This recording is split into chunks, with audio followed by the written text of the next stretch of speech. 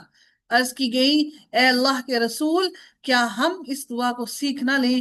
فرمایا، جو بھی مسلمان اس دعا کو سنے اسے چاہیے کہ اسے ضرور سیکھ لے۔ تو اس لیے ہم سب کو چاہیے کہ ہم اللہ تعالیٰ کو اس کے ناموں کے ساتھ پکاریں، یعنی اللہ رب العزت نے جو نام ہمیں سکھا دیے ہیں، ہم اللہ رب العزت کو ان ناموں کے ساتھ پکاریں اور اللہ تعالیٰ سے دعا کریں، جو بھی مانگیں اللہ تعالیٰ سے ان ناموں کے ساتھ ہی مانگیں۔ اچھا جی، یہ دعا جو ہے وہ میں نے گروپ میں شیئر کر دی ہے آپ لوگوں کے لیے۔